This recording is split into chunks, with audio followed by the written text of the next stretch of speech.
대방열림과 함께하는 가장 확실한 영양사 합격의 길. 영양사 강의 진행 20여 년 이상, 수많은 합격생들이 추천하는 영양사 특강, 5인의 영양사 합격 전문 교수팀, 20여 년 이상 꾸준히 보완되어 온 강의용 교재. 유사상호를 주의하세요. 대방열림. 인사들 한번 나눠볼까요? 자, 안녕하세요. 안녕하세요. 네, 대방열림 고시학원 영양사 수업에서 식품학을 담당하는 김만수입니다. 만나서 반갑습니다. 오늘 식품학 첫 수업이니까 간단하게나마 여러분들한테 좀 부탁 말씀 드리고 그리고 수업을 진행을 바로 할게요. 화학하면 아마 경험들 있어 보셨겠지만은 식품학 참 어렵게들 생각들을 하세요. 그래서 가리키는 제 입장에서는 참 부담스러워요.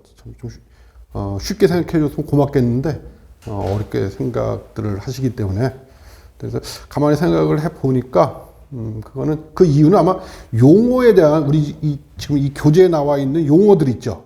사용되는 식품학 용어들을 잘 이해가 좀 안 돼서 그런 거예요. 그건 마치 이제 저희가 무슨 뭐 법률 용어나 무슨 경제 용어나 뭐 이런 거 하면은 전혀 귀에 안 들리잖아요. 아마 여러분들도 그럴 거라고 저는 생각이 들어요. 근데 그 식품학에서 사용하는 그 용어들을 쉽게 할 수 있는 왕도가 있으면 바로 가르쳐 드리겠는데 왕도가 없어요. 예. 그럼 방법은 많이 듣고 반복하는 수밖에 없어요. 그래서 저희 이제 수업 시간에서도 보면은 많은 반복들을 하게 될 거예요. 그래서 혹시나 저희 홈페이지에 있는 합격생들 쓴 합격 수기 보셨는지 모르겠지만은 뭐 다른 과목들에 대한 얘기는 좀 드물어도 이 식품학에 대한 얘기는 거의 반복한다. 반복하다 보니까 나중에는 이제 들리게 되는 거예요, 그게. 그러면 이제 이해가 되면서 수업 진행하기가 좀 수월해질 거다. 그래서 처음 수업하실 때 좀 잘 안 들리고 잘 무슨 말인지 모른다고 해서 바로 포기하지 마시고 자꾸 반복을 하다 보면 언젠가는 이해가 된다 하는 거. 그 부탁 말씀을 좀 드리고요. 그리고 이제 저희 이제 단원이 이렇게 끝나면은 확인할 수 있는 내가 어느 정도 확인이 됐는지 하는 그런 이제 확인 문제로 확인을 한번 해볼 거예요. 그래서 확인을 한번 해보시고, 그리고 이해가 잘 안 된다 그러면은 질문 주시면은 바로 답변을 제가 드릴게요. 그래서 좀 첫 시간부터 좀 어려운 부탁 말씀만 드리고 시작을 하는 것 같아서 좀 그런데, 자, 바로 수업 진행하겠습니다. 자, 1페이지 한번 보세요. 자, 1조 수분에 대한 내용이에요. 수분. 자, 그래서 첫 번째 수분의 기능 한번 보세요. 수분의 기능. 자, 첫 번째로 거기 보면 5가지의 수분의 기능이 있는데, 자, 첫 번째 거기 용매로서의 기능이 있다 하는 것. 거기 좀 줄 좀 쳐주세요. 용매. 용매로 기능을. 그래서 이제 수용액 크게 용액, 그 다음에 용매, 용질이라는 용어들을 사용을 해요. 그래서 이제 용매라고 하는 것은 어떤 의미의 뜻이냐 하면은 용질을 녹일 수 있는 물질이라는 의미예요. 용질을 녹일 수 있는 물질. 그러면 이제 용질은 뭐냐? 용질은 용매에 녹아 있는 물질, 아니면 용매에 녹을 수 있는 물질이라고 정의를 내리면 돼요. 용매에 녹을 수 있는 물질. 그러면 이제 용액은 용매에 용질이 녹아 있는 상태라고 우리가 정의를 해요. 용매에 용질이 녹아 있는 상태. 그러면 이제 다시 기능에서 자, 물은 수분은 뭐 할 수 있다?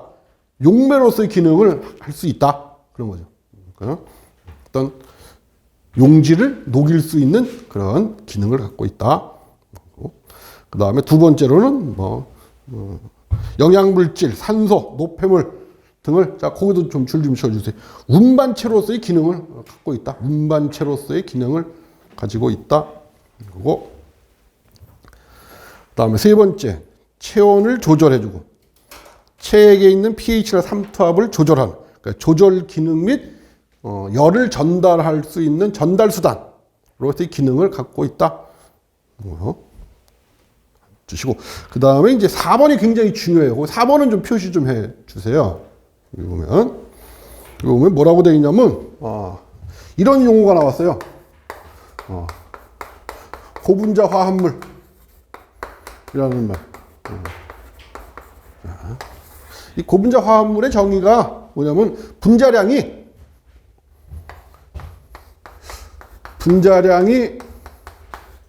만 이상 되는 거, 만 이상 되는 그런 물질을 우리가 뭐라고 명명을 하느냐, 이름을 붙이느냐, 고분자 화합물이라고 이름을 붙여요. 어떤 분자량이 만 이상 돼. 그러면 이제 뭐 고분자 화합물이다. 그러면은 그 의미는 이 물질은 분자량이 만 이상 되는 그런 물질이구나 하는 걸 의미를 알아두시면 돼요. 그래서 그런 애들로 뭐 대표적인 것이 뭐가 있느냐? 뭐 전분, 뭐 단백질, 뭐 그 다음에 지방, 뭐 이런 것들이 분자량이 만 이상 되는 고분자 물질들이에요. 고분자 물질들. 자, 그러면 거기 다시 1쪽에 4번 한번 다시 한번 보세요. 자, 고분자 화합물을 콜로이드 용액으로 만들어요. 콜로이드 용액. 그러니까는 녹을 수 있는 물질은 뭐 그냥 용매로 녹여버려요.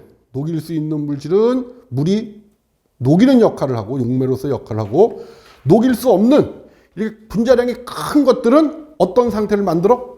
콜로이드 상태를 만들어요. 콜로이드 상태를 만든다고. 자, 그래서 거기 그 콜로이드의 그 밑에 있는 그림 한번 보세요. 콜로이드. 자, 콜로이드가 보면은, 자, 입자의 크기가 거기 동글동글한 것들 있죠? 그 입자의 크기가 10의 마이너스 7승보다는 어때요? 커요? 작아요? 10의 마이너스 7승보다는 10의 마이너스 7승보다는 크지요? 크고 10의 마이너스 5승보다는 작아요. 그런 형태의 입자들을 우리가 뭐라고 부르느냐? 콜로이드라고 불러요. 입자의 크기가 10의 마이너스 7승보다는 크고 10의 마이너스 5승보다는 작은 입자들을 우리가 콜로이드 이렇게 정의를 내리는 거야. 그래서 이 전분이나 단백질 같은 이렇게 고분자 화합물은 물이 어떻게 한다고요? 물이 어떻게 해? 물이 콜로이드 상태를 만들어요. 물이 콜로이드 상태를 만든다고. 그 상태를. 그래서 콜로이드 상태를 만들고, 그리고 함수량, 가지고 있는 물의 양에 따라 라는 뜻이에요. 함수량, 가지고 있는 물의 양에 따라 가역적이라고 하는 게 이런 거죠. 이렇게 반응이 양쪽으로 다 갈 수 있는 거. A에서 B로 가는데 이렇게 A에서 B로도 가고 B에서 다시 A로도 이렇게 올 수 있는 거. 이게 가역적이에요. 가역적. 그래서 가역적으로 졸과 계를 형성한다. 그래서 이 콜로이드는 이 콜로이드를 갖고 있는 수분의, 즉 물의 함량에 따라서 두 가지 형태가 있다는 거예요. 하나가 어떤 형태예요? 졸이라고 하는 형태가 있고, 또 하나가 겔이라고 하는 형태예요. 겔. 그래서 이 졸이라고 하는 게 정의를 어떻게 내리냐면, 콜로이드가 유동성을 갖는 것이라고 정의를 내려요. 콜로이드가 유동성을 갖는 것. 유동성이 무슨 뜻이에요? 유동성? 이렇게 흐를 수 있는 거. 그러니까 물이 많아요. 그럼 물이 많으면 그 콜로이드들이 어떻게 돼?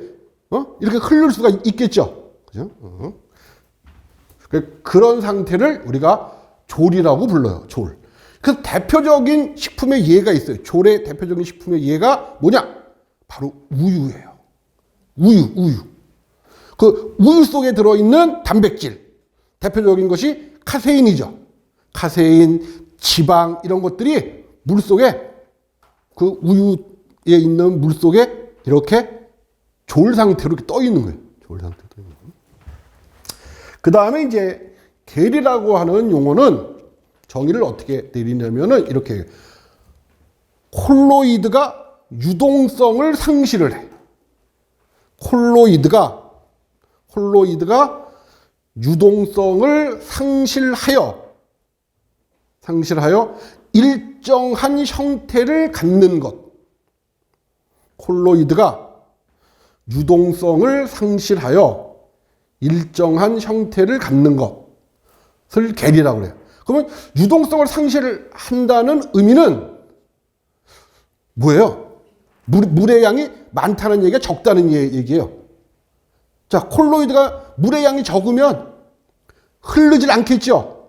그죠? 그 뜻이에요. 물의 양이 적으면 콜로이드가 흐르질 않아. 그래서 일정한 형태를 갖는 거야. 콜로이드가 일정한 형태. 그래서 그 대표적인 예가 우리 식품 예가 묵, 그 다음에 젤리, 그 다음에 푸딩 이런 것들이 대표적인 계래 상태예요. 계래. 조래 상태는 대표적인 것이 우유이고요. 그 다음에 다섯 번째 생체 고분자 구조를 유지시킨다. 자, 그래서 수분의 기능으로는 용매로서의 기능, 그리고 졸과 계를 형성하는 기능. 요 두 가지는 꼭 좀 기억해 두세요. 그 다음에 이제 두 번째 말씀드릴 게 뭐냐면, 식품 속에 들어있는 수분의 형태예요. 식품 속에 들어있는 수분의 형태.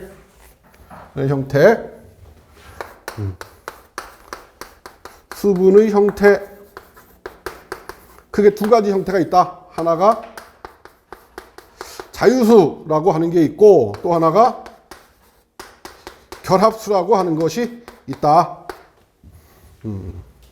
자유수라고 하는 거는 말 그대로 이동이 자유로운 물이에요. 이동이 자유로운 물로 뭐로 이용될 수가 있느냐? 용매로 이용될 수 있어요. 용매로 이용될 수 있는 물의 형태. 그거에 비해서 결합수는요, 식품 성분하고 결합이 되어 있는 물이에요. 식품 성분하고 결합이 되어 있는 물. 그래서 이동이 자유롭지 못하고, 그리고 용매로서 이미 어떤 용질하고 결합을 하고 있기 때문에 다른 용질을 녹일 수 있는 그런 기능이 없어요. 그래서 용매로서의 기능이 없어. 용매로서의 기능. 수분의 형태에서 자유수와 결합수의 특징들을 한번 살펴볼게요. 자, 자유수는 첫 번째 용매로 작용을 해요. 용매로 작용하고, 그리고 건조를 하면은 쉽게 제거가 가능해요. 쉽게. 그냥 우리가 그냥 일반적으로 그냥 식품을 이렇게 말리면 건조시키면은 제거가 가능한 물. 그리고 미생물이 이용을 해요. 그래서 미생물 증식에 이용이 돼요. 미생물이 증식하게 되면 결국 거기다가 미생물 이용해놓고 화살 표시를 하시던 해서 표시를 하시고 식품 변질에 관여 이렇게 적었어요. 식품 변질에 관여. 미생물이 이용하게 되면 미생물이 뭐를 이용하는 거예요? 미생물이 뭐를 이용을 해? 자유수를 이용하면. 자유수를 이용을 해. 그러면 식품이 어떻게 된다고요? 변질된다고. 그리고 0도씨 이하에서 쉽게 동결한다. 그리고 5번, 6번, 7번 해갖고 물리화학적인 용어들이죠. 물리화학적인 용어는 뭐 비점, 융점, 비열, 비중, 표면의 장력, 점성 뭐 이런 것들. 자, 그러니까 영양사에서는 그냥 이런 거 나오면은 다 물리화학적인 용어가 나오면 다 자유수는 높다, 크다 이렇게 기억하시면 돼요. 물리화학적인 용어들은 다 높다, 크다 이렇게. 그래서 거기 1번부터 4번까지 있죠. 요건 좀 이렇게 묶어 보세요. 1번에서 4번. 그렇지. 그래서 자유수에 대한 특징, 그러면 요 네 가지 여러분들 꼭 좀 기억을 해 두세요. 그리고 나머지 뭐 물리화학적인 용어들은 다 크다, 높다 이렇게 정리를 해 주시면 되고. 자, 그거에 비해서 이제 결합수에 대한 특징 한번 살펴볼까요? 자, 결합수란 뭐예요? 식품 중에 탄수화물이나 단백질 분자가 결합되어, 그러니까 어떤 식품 성분하고 뭐하고 있는 물, 결합하고 있는 물을 결합수라고 그런다. 그래서 이미 다른 식품 성분하고 결합을 하고 있기 때문에 새로운 용질에 대해서 용매로서의 기능을 갖지 못한다. 그다음에 보통의 물보다 밀도가 크다. 자, 요거는 시험에 한번 출 때가 됐기 때문에 한번. 자, 밀도를 구하는 공식은요, 부피분의 질량이에요. 질량. 그럼 이게 이제 화학적인 공식이에요. 그러면 예를 들어서요, 이렇게 되는 거예요. 자, 여기는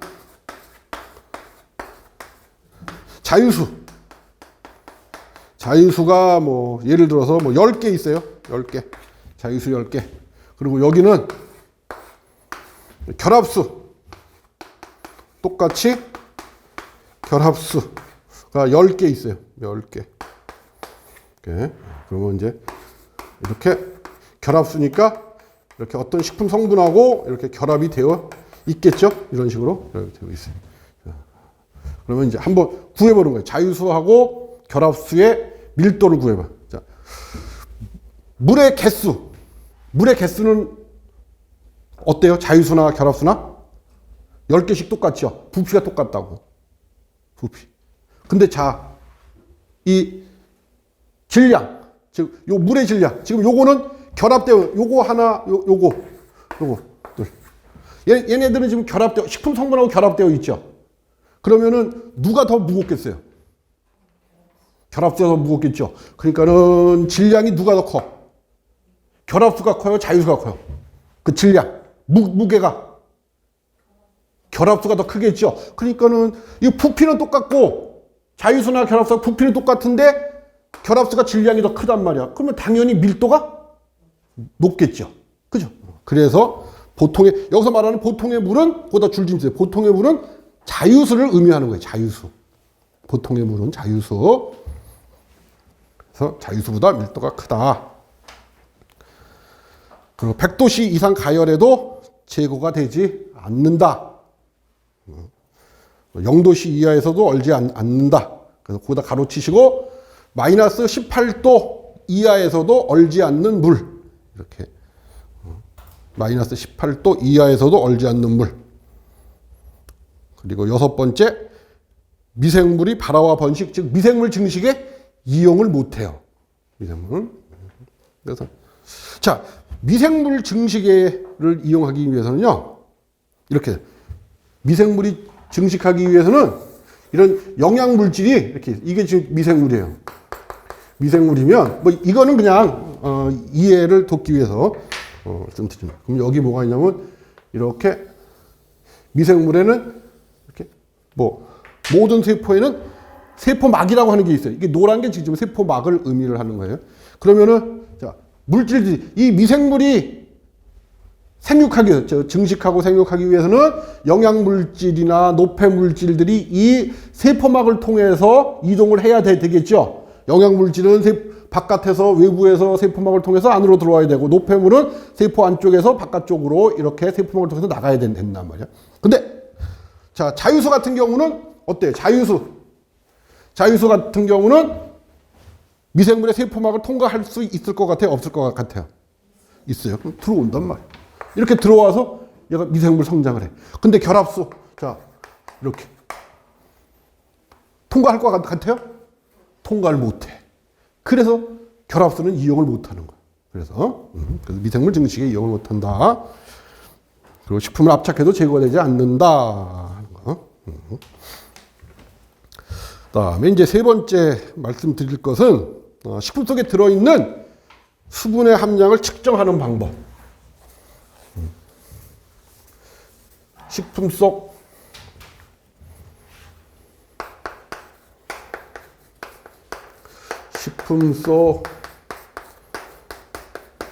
수분 함량 측정하는 방법이에요. 두 가지 방법으로 측정할 수 있다 하는 거지. 하나가 수분 활성도라고 하는 방법이 있고요.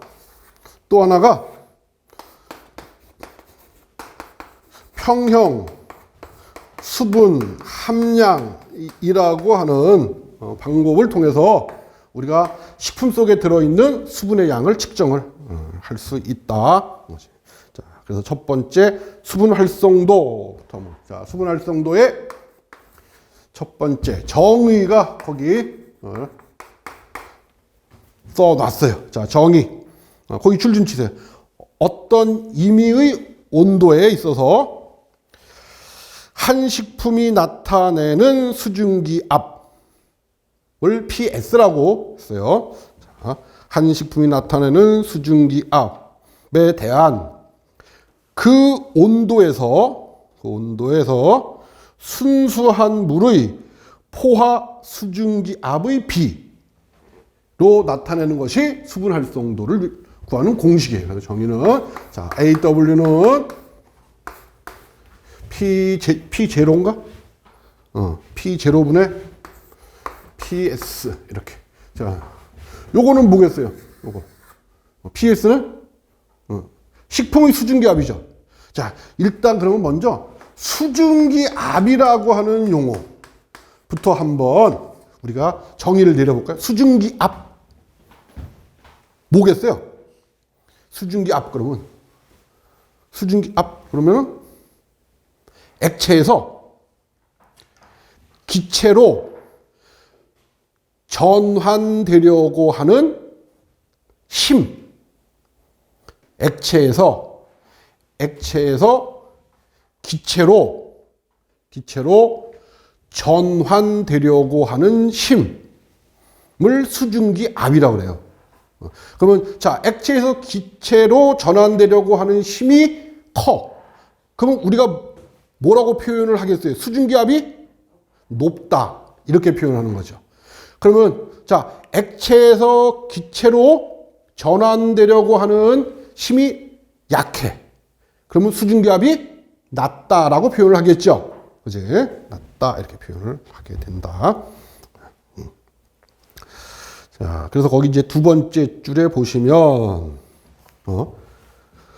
또한 식품의 수분 활성도는 그 식품에 녹아있는 용질의 종류와 양에 의해서도 영향을 받는다. 즉, 이 식품 속에 있는 이 수증기압 있죠? 이게, 이 수증기압은 그 식품 속 수분에 녹아있는 용질의 종류와 양에 영향을 받아요. 용질의 종류와 양에 영향을 받는다. 그래서 예를 들어서 자, 식품 속에 있는 수분에 우리가 설탕을 또는 설탕을 녹게. 자, 설탕을 집어넣으면 지금 식품 속에 있는 물, 즉 자유수하고 설탕하고 뭐를 하겠어요? 결합을 할 거란 말이에요. 이렇게. 그러면 수증기압이 지금 식품 속에 들어있는 순수한 자유수의 양이 어때요? 양이 줄어들겠죠. 그래서 잘 날아가지를 못해. 왜냐하면 수증기압이 낮아지잖아. 이렇게 결합수 같은 경우 수증기압이 낮잖아요. 그러니까 잘 못 날아간다고. 그러니까는 수증기압이 낮아지니까 수분 활성도 값이 높아져요, 낮아져요? 자, 봐봐. 여기가 지금 여기 이제 식품 속에서 자유수의 양이 많은 경우, 자유수의 양이 많아요. 그럼 수증기압이 어때요? 자유수 양이 많으면 수증기압이 높겠지요. 그렇게 수증기압이 이렇게 높단 말이야. 그러면 AW 어떻게 되겠어요? AW 얘가 일정하다고 하면 높아지겠죠. 그지? 근데 자, 결합수 여기다가 뭐를 집어넣어? 설탕을 집어넣어서 결합수를 만들었어요. 그러면은 자, 수증기압이 낮아지겠죠. 그러면 AW 어떻게 돼? 낮아진단 말이야. 낮아진다. 그러면 AW가 낮아지니까 미생물이 이용을 못 해요.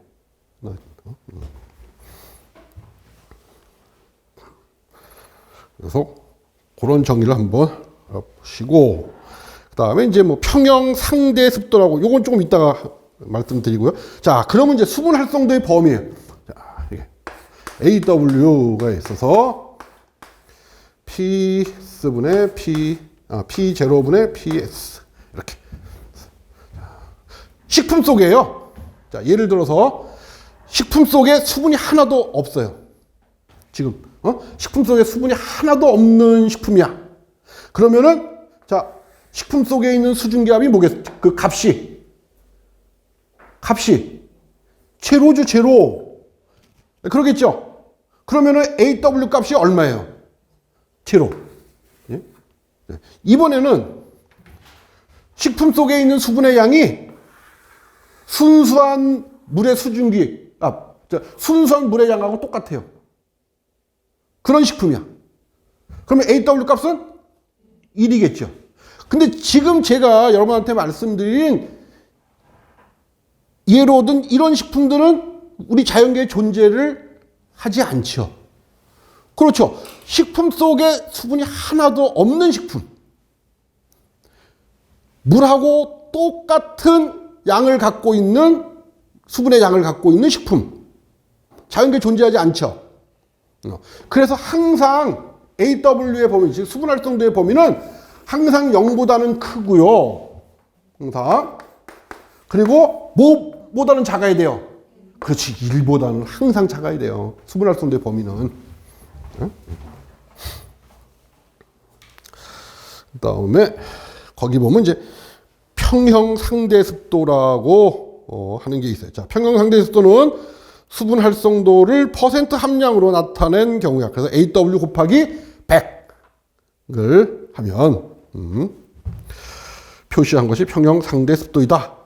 알아두시고, 그 다음에 그 4번 있죠. 수분 활성도와 중요한 관계에서 그거 좀 표시 좀 해놓으세요. 수분 활성도와 중요한 관계. 그래서 자, 첫 번째 미생물 성장과 수분 활성도의 관계를 알 필요가 있다 하는 거지. 자, 왜? 앞에서 제가 말씀드렸듯이 미생물이 성장해, 미생물이 증식을 해. 그러면 그 결과는 뭐겠어? 미생물이 증식해. 그럼 그 결과는 식품이 변질이라는 결과를 얻잖아요. 그죠? 자, 그래서 우리가 식품을 장기간 그리고 안전하게 보관하기 위해서는 미생물들이 증식하지 않는 그런 수분 활성도에다가 이렇게 놔두면 미생물에 의한 변질은 안 생기겠죠. 그지? 그래서 뭐를 알 필요가 있느냐? 이 미생물이 아주 가장 생육하는데 가장 낮은 수분 활성도 값을 알 필요가 있다. 그런 얘기예요. 그래서 최저 생육, 미생물들의 최저 생육 AW를 알 필요가 있어요. 그래서 보통 세균 같은 경우에는 0.91, AW가 0.91, 그리고 효모인 경우는 0.88, 그리고 곰팡이인 경우에는 0.80. 이 최저 생육 AW예요. 물론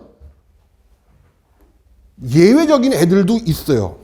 거기 보면 참고 표시해놓고 뭐 내건성 곰팡이, 내삼투압성 곰팡이, 효모 이런 거 있잖아요. 이런 애들은 좀 특수한 경우고요. 일반적인 그런 세균이나 효모나 곰팡이의 최저 생육 AW 요런 값들을 갖고 있다. 그래서 보통 우리가 식품을 장기간 안전하게 보관하기 위해서는 수분 활성도를 얼마로 맞추느냐 하면 0.6에서 0.7 사이요. 이렇게 해놓으면 미생물의 증식에 의한 식품 변질을 막을 수가 있어요. 수가 있다. 그다음에 두 번째 효소 작용하고 수분 활성도예요. 그래서 이 수분 활성도는 뭐에 영향을 주느냐 하면 효소의 반응 속도에 영향을 줘. 반응 속도. 그 대표적인 예로 어떤 효소가 있냐면요. 아밀라제하고 이런 효소가 있어요. 아밀라제하고 폴리, 페놀, 옥시다제라고 하는 효소가 있어요. 이런 효소가 있다. 자, 아밀라제라고 하는 효소는요, 특징이 뭐냐 하면은 바로 전분을 가수분해하는 효소예요. 전분을 가수분해하는 효소. 물론 종류는 4종류가 있기는 해요. 그건 탄수화물 하면서 다시 한번 제가 말씀을 드릴게요. 자, 아무튼 전분을 가수분해하는 효소의 총칭이야. 총칭이 아밀라제. 그 다음에 폴리페놀라제. 효소적 갈변에 관여하는, 그러니까 뭐 사과배, 복숭아 같은 경우 갈변에 관여하는 효소예요. 그리고 앞으로는 이제 여기다가 여기도 그렇게 표시를 해놨나요? 여기는 그렇게 표시를 안 해놨구나. 여기는 하는 거. 거기 해놨네요. 이렇게 PPO 이렇게. 앞으로는 이제 이렇게 쓸게요. PPO 이렇게. 그러면 이게 폴리페놀 옥시다제. 라는 거 좀 기억해 좀 두세요. 자, 이런 효소들 같은 경우에는요, AW가 0.85 이하에서는 효소의 작용이 정지 또는 억제를 해요. AW 0.85 이하에서는 효소 작용이 억제를 해. 그 다음에 세 번째, 삼투압과 수분 활성도의 관계예요. 자, 용질의 농도를 증가시켜요. 용질의 농도. 자, 이거는 여러분들 뭐를 생각하시면 되냐면요. 우리가 그 김장할 때 배추를 절이는 거를 한번 생각을 하시면 돼요. 자, 어떻게 하죠? 소금물을 하고 거기다가 배추를 절이죠. 그죠? 배추를 절이잖아. 그러면 지금 소금물의 삼투압, 즉 소금물의 농도하고 배추 속에 있는 수분의 농도하고 누가 더 높을 것 같아요? 당연히 소금물이 더 높겠죠. 그러면 뭐가 생기냐면 물질의 이동이 생겨요. 무기질의 이동이 생긴다고. 그래서 자, 배추 속에 있는 수분이 바깥쪽으로 빠져나 소금물 쪽으로 이동을 해요. 이동하고, 그리고 소금물 속에 있는 소금이, 즉 NA나 Ca이온이 배추 안으로 이렇게 들어가게 돼. 그래서 배추가 절여지는 거예요. 절여지는 거. 그래서 물이 빠져나오는 이유는 뭐 여러 가지 원인에 의해서 설명되지만 가장 쉬운 것이 바로 그거예요. 왜냐면 농도를 낮춰주려고 그래. 왜냐면 지금 배추 속에 있는 수분의 농도보다 이 바깥쪽 소금물에 있는 농도가 더 높잖아요. 그러니까 이게 빠지면서 빠지면 수분이 자꾸 빠져나오면 어떻게 되겠어요? 소금물이 묽어지잖아. 그래서 이 농도를 맞추려고, 그래서 그런 역할을 한다. 예, 그런 거예요. 자, 아무튼, 바깥 외부의 용질의 농도를 증가시키면 삼투압이 증가를 하게 돼요. 삼투압을. 그러면은 당연히 식품 내에 있는 수분 활성도가 감소하죠. 배추 속에 있는 수분의 양이 줄어든다. 그 뜻이에요. 예? 감소하여 세포가 탈수 현상을 일으키게 된다. 그래서 이 대표적인 그런 예가, 즉 이용하는 예가 바로 소금절임, 소금절임, 염장이나 또는 설탕절임, 당장이라고 그래요. 이런 것들이 있다. 그다음에 화학 반응과 수분 활성도의 관계. 자, 비효소적인 갈변 반응. 거기 비효소적인 갈변 반응에다가 이렇게 좀 줄 좀 쳐주세요. 비효소적인 갈변 반응. 기역, 니은, 디귿 이렇게.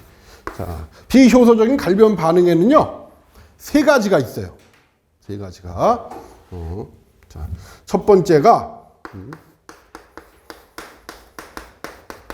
마이야르 반응이 있고요. 두 번째가 캐러멜화 반응이고요. 그다음에 세 번째가 비타민 C 갈변 반응. 이렇게 3가지가 있어요. 이게 비효소적인 갈변 반응의 종류예요. 자, 그래서 이제 비효소적인 갈변 반응 중 아미노카보닐 반응은 이 뜻이에요. 요거 이제 마이야르 반응이라고 하는 거는 이 반응을 처음 발견한 사람이 마이야르라고 하는 사람이기 때문에 자기 이름을 따서 이렇게 한 거고, 그리고 거기 우리 책에 있는 아미노카보닐 반응은 뭐냐면 자, 아미노기하고 카보닐기가 반응을 해서 마이야르 반응을 하는 거예요. 마이야르 반응을. 그래서 아미노카보닐 반응. 또는 그 결과 갈색 색소 물질이 멜라노이딘이라고 하는 물질이야. 그래서 멜라노이딘 반응이라고도 그래요. 그래서 뭐 크게 3가지 이름으로 불려지는데 그냥 이런 이름으로도 부르고 저런 이름도 부르고 그런다. 자, 그런데 이 비효소적인 갈변 반응 중 아미노카보닐 반응은 AW가 수분 활성도가 0.6에서 0.7일 때 최대로 반응을 해요. 그럼 무슨 뜻이에요? 자, 0.6에서 0.7 사이에 최대다. 그러면 뭐가 많이 생긴다는 거예요. 갈변을 많이 한다 그 뜻이잖아요. 그래서 자, 갈변을 많이 해야 필요한 경우가 어떤 경우가 있죠? 어디서 있지? 간장, 그 다음에 된장, 또 위스키, 이런 것들은 이제 갈변이 많이 되면 좋잖아요. 그렇죠? 근데 대부분 식품은 어때요? 그런 거 빼놓고 대부분 식품은, 자, 식품을 저장했는데 갈변했어. 그러면 품질 변화했다. 품질 변질됐다. 이렇게 얘기할 거 아니에요. 그죠? 그러면 자, 어떻게 하면 되겠어요? 그러면 이 반응이 필요 없어. 그러면 수분 활성도를 0.6에서 0.7 사이가 최대니까 수분 활성도를 낮춰서 저장하면 되겠죠. 그렇죠? 낮춰서 저장하게 되면 마이야르 반응의 진행 속도가 늦춰질 거란 말이에요. 그렇게 정리해 주면 되고요. 자, 이제 두 번째 수분 함량의 측정 방법에서 평형 수분 함량이라고 하는 거예요. 평형 수분 함량. 이렇게 외부에 식품을 이렇게 방치를 해둬요. 물론 이 평형 수분 함량을 구하기 위해서는 좀 이렇게 해야 되겠지만, 이렇게 밀폐된 공간 내에서 이렇게 이제 밀폐를 해요. 여기다 식품을 이렇게 둔다. 그러면 이제 여기 대기 중에 있는 수분하고 식품 속에 있는 수분의 양이 서로 같으면 모르겠는데 달라. 그러면 서로 어떻게 하게 되겠어요? 자, 그러면 예를 들어서 이 대기 중에 있는 수분, 자, 이걸 대기 중에 있는 수분을 우리가 용어로 상대 습도라고 불러요. 꼭 기억해 두세요. 대기 중에 있는 수분의 양을 우리가 상대 습도. 그러면 이제 이런 표현을 써요. 뭐라고 하냐면, 자, 상대 습도가 높다. 그러면 무슨 뜻이에요? 상대 습도가 높다. 그럼 무슨 의미예요? 대기 중에 있는 수분의 양이 많다. 그 뜻이에요. 상대 습도가 높다. 그럼 대기 중에 지금 수분이 많다. 그래서 이렇게 밀폐된 공간 내에 식품을 이렇게 방치해 두면 요 상대 습도하고 식품 속에 있는 수분의 양, 즉 수증기압하고 서로 다를 경우 어떻게 되세요? 만약에 대기 중에 있는 수분의 양이, 즉 상대 습도가 식품 속에 있는 수분의 양, 즉 수증기압, 식품의 수증기압보다 커요. 그러면 어떻게 될 것 같아? 이 대기 중에서 대기 중에서 식품 속으로 이렇게 수분이 이동을 해요. 이렇게 이동을 한다고. 이거를 우리가 대기 중에서 식품 속으로 수분이 이동하는 것을 우리가 뭐라고 부르느냐, 이거를 이렇게 불러요. 흡습이라고 불러. 흡습. 그래서 흡습한다. 그런 얘기는 대기 중에서 식품 속으로 수분이 들어오는 것을 얘기를 하는 거예요. 자, 그러면 반대의 경우도 있겠죠. 반대의 경우. 즉, 식품 속에 있는 수분이 대기 중에 있는 수분보다 더 많아요, 양이. 즉, 식품 속의 수증기압이 상대 습도보다 더 높아. 그런 경우는 식품에서 대기 중으로 수분이 이렇게 이동을 하겠죠. 그래서 이거를 뭐라고 하냐면, 이거를 우리가 탈습, 이렇게 얘기를 해요. 탈습. 자, 그러면 이제, 자, 밀폐된 공간 내에 식품을 방치해 두면은, 뭐를 해? 흡습과 탈습을 계속 반복을 할 거예요. 막 반복을 해. 자, 그러다가, 이런 경우도 생기겠죠. 어떤 경우냐면, 상대 습도하고, 즉, 대기 중에 있는 수분의 함량하고, 이 식품 속에 있는 수증기압하고 같아질 경우가 생겨요. 계속 흡습과 탈습을 막 왔다 갔다 하다 보면 이제 똑같을 경우가 생기겠죠. 자, 그럴 때는 어떻게 할 것 같아요? 그럴 때는 더 이상 식품이 흡습이나 탈습을 안 하게 되겠죠. 자, 이때에 이 식품 속에 들어있는 수분의 양을 우리가 뭐라고 그러냐, 이거를 평형 수분 함량이라고 불러요. 그러니까 상대 습도하고 식품 속에 있는 수분의 양이 같을 때 식품 속에 들어있는 수분의 양을 우리가 평형 수분 함량이라고 명명을 한다. 그래서 이거를 측정해 보면은 뭐 예를 들어서 한 85%가 나왔어. 자, 이렇게 해서 저 식품의 수분 함량은 85%다. 이렇게 이제 명명을 했어요. 그리고 이 뚜껑을 열어놨어.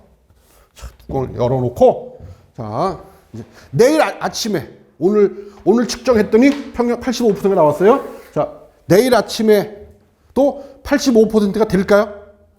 안 되지. 왜? 이유가 뭐예요? 이 대기는 항상 뭐를 해? 항상 변화를 하죠. 자, 오늘 이 시간에 지금 여러분들이 앉아 계시는 이 강의실의 온도와 습도를 측정해 봤어. 그러니까 얼마 나오겠죠? 그러면은 내일 이 시간에도 그 온도와 그 습도라고 장담할 수 없지요. 그래서 이거를 뚜껑을 열어놓으면 얘는 또 다른 평형 수분 함량으로 돌아가게 된단 말이에요.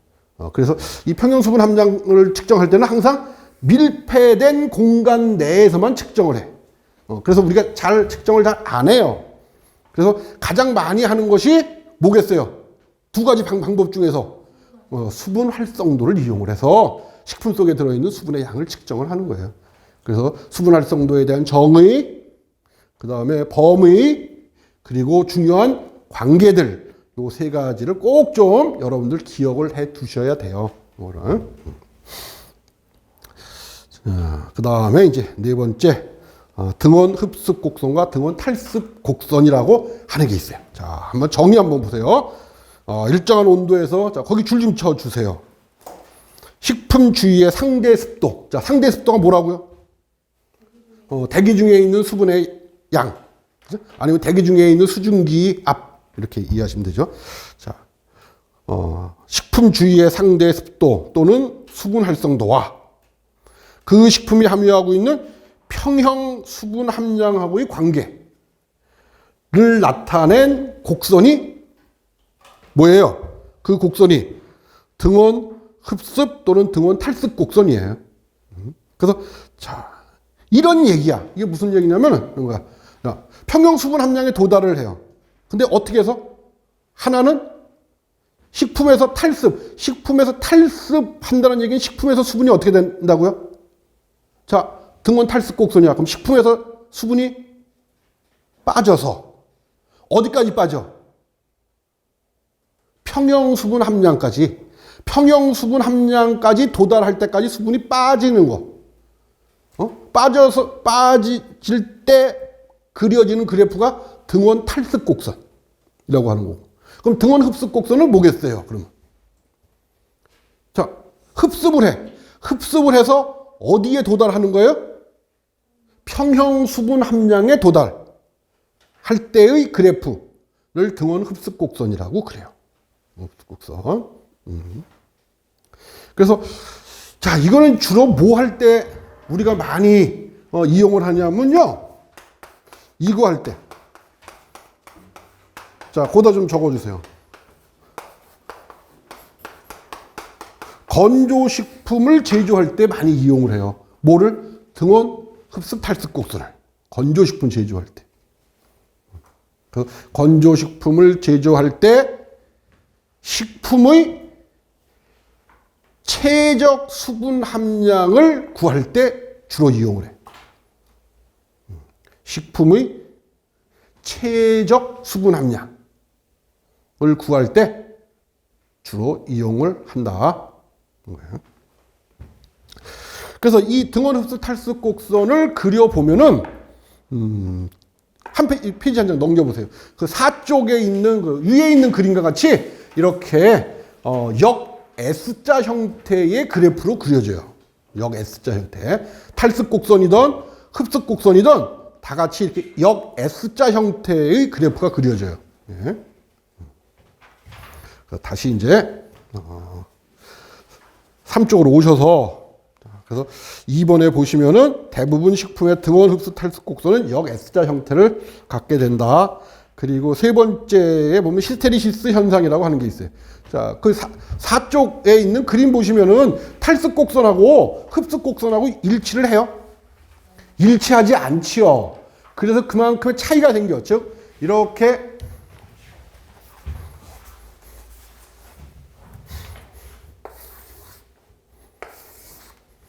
이렇게 이 위쪽에 있는 것이 탈습 곡선, 이 아래쪽에 있는 것이 이게 흡습 곡선이에요.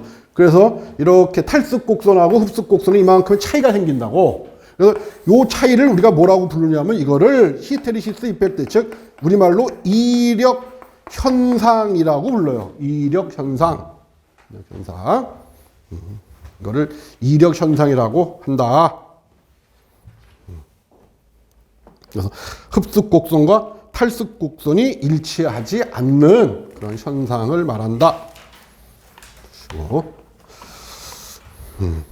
그 다음에 이제 네 번째 한번 보세요. 자, 이것도 좀 표시 좀 해 놓으세요. 이거 아주 중요한 거예요.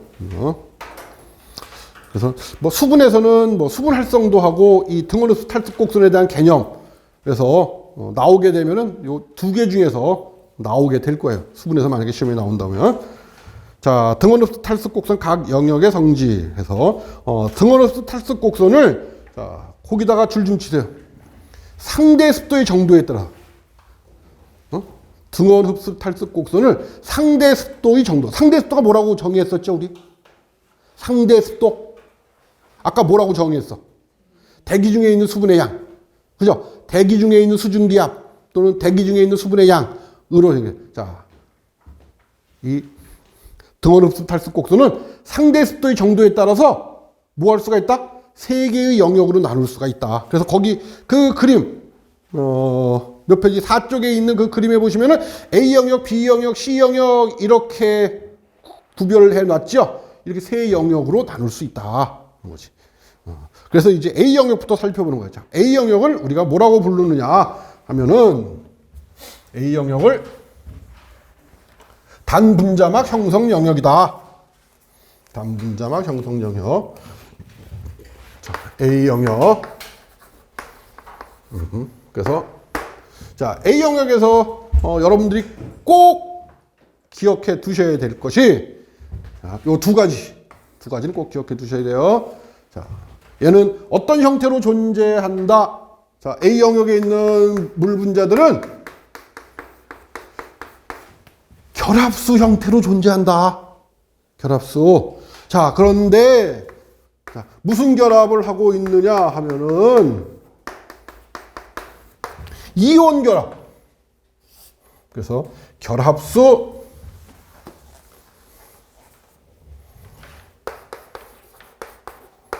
형태로 존재.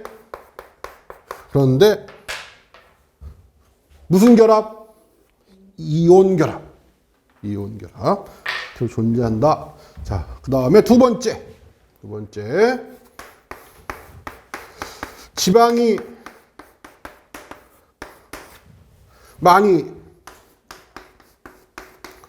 존재하는 식품인 경우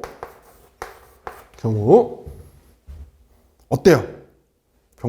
지방이 많이 존재하는 식품인 경우 저장성과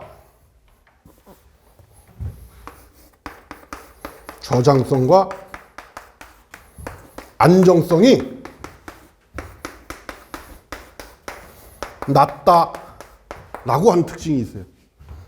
자, 몇 쪽 그림을 창조하시면 되냐면요. 자, 6쪽 그림 한번 보세요. 6쪽에 있는 그림. 6쪽에 있는 그림 보면은 거기 유지의 산화 반응이라고 하는 거 있죠.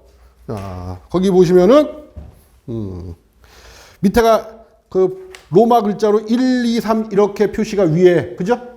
그러면 그 1이 바로 A 영역을 얘기하는 거예요. A 영역을 이게. 그러면 수분의 양이 A 영역은 수분의 양이 많다는 얘기예요. 아주 작다는 얘기예요. 지금 1 영역 거기 보면 1이고 지금 우리가 얘기하는 A 영역 있죠. A 영역에 수분이 많다는 얘기예요. 적다는 얘기예요. 거기 AW가 0.1, 0.2 이렇게 되어 있잖아. 0.3까지. 그렇죠? 그럼 수분이 많다는 얘기, 적다는 얘기예요. 적다는 뜻이야. 적다는 얘기. 그러니까는 자, 지방이 많이 존재하는 식품인 경우 지금 수분은 거의 없고 지방이 많이 들어있는 그런 식품인 경우 수분이 적으니까 우리가 그냥 일반적으로 생각할 때 수분의 양을 줄여놓으면 뭐예요? 저장성이 좋을 것이다 라고 생각하잖아요. 그죠? 수분이 적으면 저장성이 좋을 거다 이렇게 생각을 하잖아. 근데 지방이 많이 존재하는 식품인 경우에는 수분이 적으면 오히려 저장성과 안정성이 떨어진다 그거예요. 떨어진다. 그래서 거기 그림 보시면 산화 곡선이 어떻게 돼? 자, 0.2에서 0.3에서 0.2 지금 왼쪽으로 가는 거죠. 그리고 0.1. 자, 이렇게 갈수록 그 그래프가 어떻게 돼요? 그래프가 내려와요? 그래프가 올라가요? 아니야. 0.3에서 이제 거꾸로 가는 거야. 0.3에서 0.2 이렇게 그래프가 0.3, 0.2, 0.1을 되면 그 산화고 곡선이 이렇게 위로 올라가지요. 그 이해가 되시죠? 그러니까는 AW가 낮아질수록 오히려 지방의 산화가 더 커져요. 커진다고. 그다음에 그래서 여기 보시면은 유지식품의 경우 안정성과 저장성이 오히려 낮다라고 이렇게 써놨어요. 그리고 결합수 형태로 존재를 한다. 자, 잠시 쉬었다가 다시 말씀드릴게요.